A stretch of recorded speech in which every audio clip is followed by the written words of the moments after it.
Dewan Juri yang terhormat, debat saya akan dimulai dalam hitungan 3, 2, 1. Dewan Juri yang terhormat, bayangkan jika ada seorang pemuda yang tidak dapat belajar di kampus impiannya karena batasan ekonomi, biaya, dan transportasi serta tempat tinggal wilayah tersebut.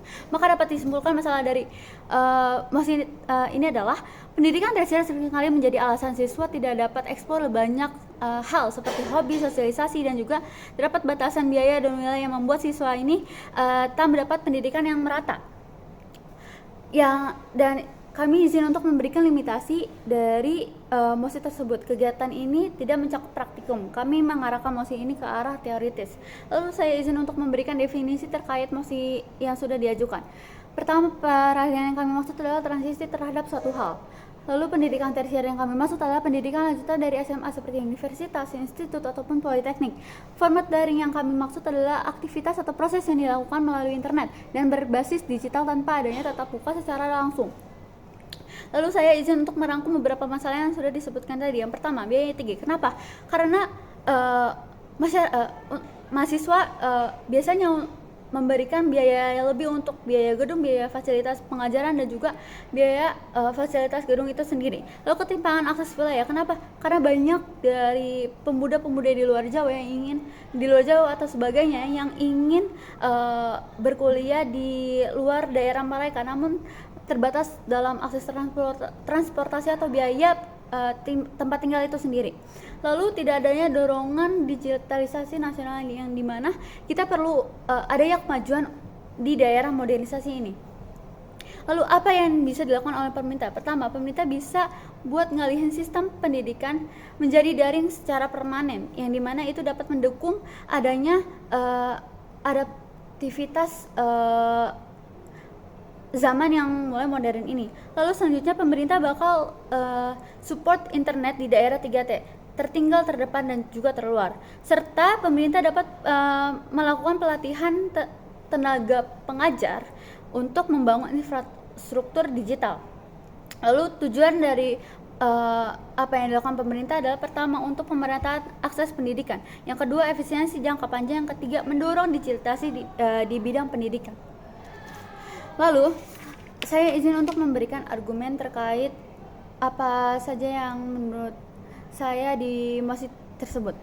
Pendidikan tersier awalnya terbentuk untuk menjadi media atau wadah belajar bagi pemuda di Indonesia. Namun ada beberapa kekurangan dalam sistem pendidikan ini. Yang pertama, biaya yang cukup besar dapat mencakup gedung, peralatan belajar, biaya fasilitas, dan lain-lain sebagainya. Yang kedua, tidak adanya fleksibilitas bagi pemuda yang ingin mengeksplor dirinya untuk belajar hal lain yang non formal. Yang ketiga, terbatasnya ruang untuk beberapa wilayah untuk belajar di pendidikan terkemuka. Contoh, ketika ada seseorang pemuda di luar daerah Jawa yang ingin menempuh pendidikan di daerah Jawa, namun terbatas dengan wilayah. Lalu di sudut pandang tenaga pengajar, saya akan menyebutkan 2 poin. Yang pertama, batasan ruang wilayah untuk mengajar dari rumah ke universitas, institut ataupun politeknik akan membawakan biaya yang cukup besar, sehingga dengan adanya sistem ini dapat mempermudah tenaga pengajar dalam fleksibilitas kegiatan mengajarnya. Yang ketiga, ilmu tenaga pengajar yang bertambah. Kenapa? Karena adanya kendala utama dalam peralihan ini pasti kesiapan tenaga pengajarnya. Maka dari itu pemerintah akan mengadakan pembinaan yang intensif untuk tenaga pengajar tersebut. Lalu, di sini saya ingin menyebutkan kenapa mosi ini penting untuk diperdebatkan. Karena pertama, mosi ini dapat menentukan arah masa depan di bidang pendidikan. Kenapa? Karena dengan adanya pengalihan ke daring, pendidikan akan berdaya saing global karena mengikuti zaman modernisasi. Lalu, bagaimana mekanisme atau eksekusi pelaksananya? Yang pertama, pemerintah akan menetapkan regulasi nasional, di mana sekolah swasta ataupun negeri akan mencoba untuk mengadakan sistem daring tersebut. Yang kedua adalah pengembangan infrastruktur digital nasional. Pemerintah akan membukakan akses di daerah 3T, terpencil, terdepan, dan juga terluar.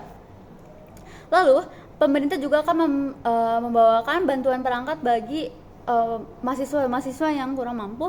Lalu selanjutnya pemerintah akan mengadakan pengembangan platform e-learning secara nasional dan juga terstandar. Lalu yang ketiga, pemerintah akan melakukan pelatihan dan juga sertifikasi tenaga pengajar.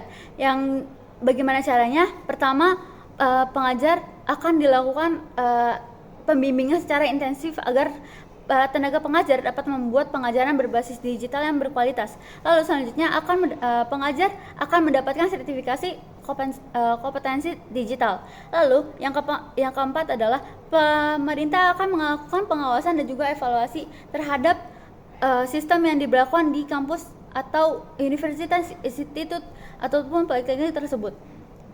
Penilaian di setiap kampus dan juga audit sistem digital secara berkala untuk melihat perkembangan ataupun kemajuan dalam sistem tersebut. Lalu yang kelima adalah transisi yang bertahap. Jika sudah semua diuji coba, lalu akan dialihkan ke implementasi penuh. Selanjutnya, saya izin untuk memberikan urgensi. Kenapa mosi ini penting untuk direalisasikan?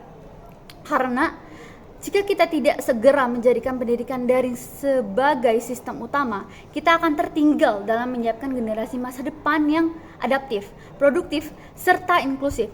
Perubahan harus dilakukan sekarang. Sekian dari saya, bangga menjadi tim pemerintah. Terima kasih.